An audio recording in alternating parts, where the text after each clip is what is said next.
こんにちは、MD ジャックです。前回は USB ダックのレビューでしたので、イヤホンのレビューは今年最初になります。こんにちは、あいです。なんか、イヤホンのレビューのお手伝いは久しぶりに感じます。今回は、このチャンネルの昨年のランキングで同率1位になった BQEYG オータムですね。やっぱり、このレビューが最初になるんですね。個人的な思いとして、このモデルでスタートしたかったし、それにふさわしいモデルだからね。早速見ていこうか。はい。前作のサマーとはドライバー構成が全然違ったり、マグネット式のチューニングベントがあったりで、このシリーズのファンの方にとって音の傾向も違うのでとても楽しめますよね。その通り、特徴としては、13mm の大きめのダイナミックドライバーを搭載していること、マグネット式のチューニングベントのフィルタで音質の微調整ができることだね。マットな質感の外観の金属製ボディが渋く、どことなく葉っぱをイメージしたようなデザインとカラーで地味だけど、飽きのこない感じが気に入ったね。もちろん音質も、皆さん音質とか波形に興味があると思うので、スペック系の説明は上に表示した概要を見ていただくとして、装着感だけ触れておきたいのと、今回からミミィちゃんが変身したってことなので、そのお披露目をしておくね。ではミミィちゃん、どうぞ。はいはい。ミミィは今年初登場だよ。よろしくね。何か変わったの？悪いお顔は見慣れてるけど。いきなり変身後で登場すると誰もわかんないから、今までの丸顔ミミィで登場したのよ。じゃあ、変身。あらまあ、随分変わったね。ミミィだけに耳が4つあるの？上のは飾りよ飾り。妖精界の承認がなかなか下りなくて変身できなかったけど、人間界との関わりが増えたので、ようやく変身が認められたのよね。ということで、今後はこの姿でも登場するし、丸顔の時もあるし、耳型の時もあるので、皆さんよろしくね。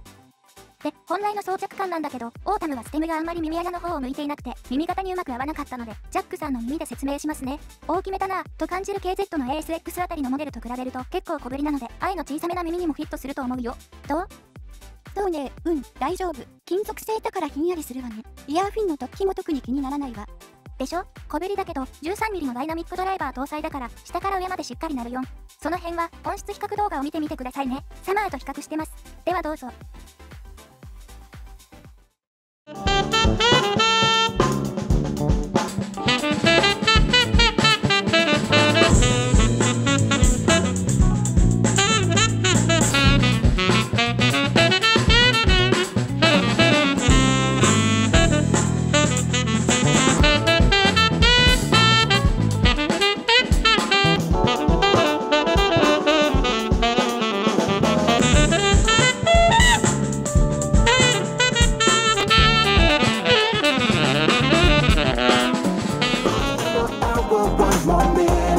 Chance for me to win it, yeah. I want more.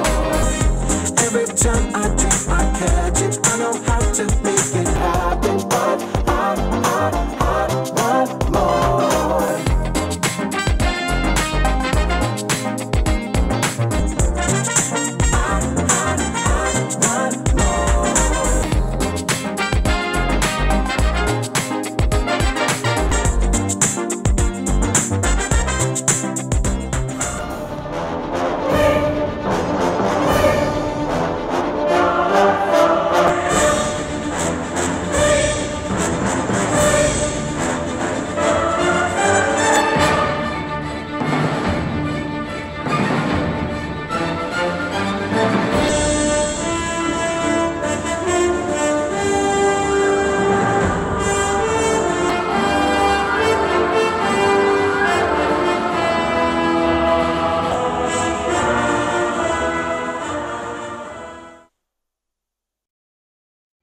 はい。ではまず、サマーとの比較波形から見ましょう。オータムのフィルターはノーマルを使用しています。音質比較動画をお聞きいただいているのでお分かりかと思いますが、サマーの広域の抜けがはっきりしていますね。サマーは音質も分離感も特徴あるからね。しっかりした再生システムで聞かないと、ただ広域が目立つだけのモデルになっちゃうので、気をつけたいところだね。あとは、エイジングをしっかりやったことで、レオトが結構変化した記憶があるよ。広域が痛くなくなったね。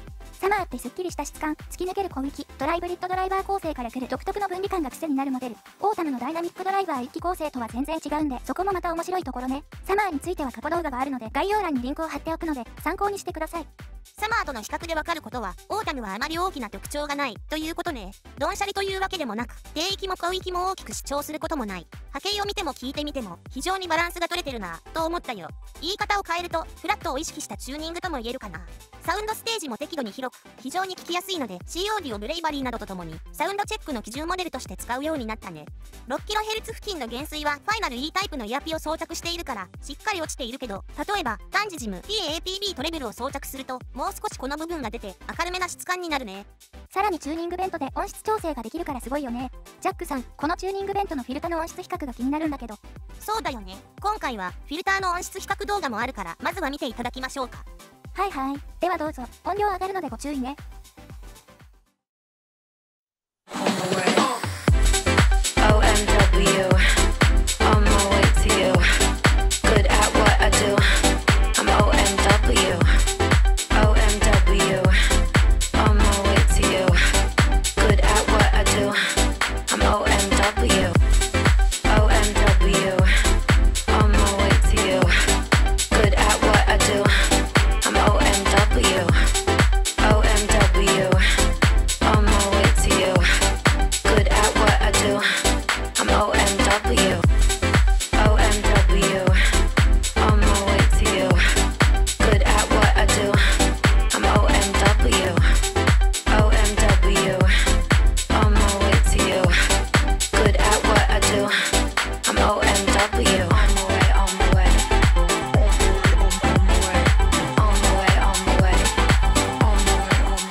いかがでしたか？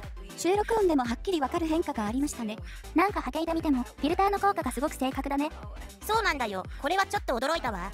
かといって軸となる音質を壊すような派手な弾き方でもないので、通常はエアピとかケーブルで調整しようかって思うところなんだけど、それが必要なくなるよね。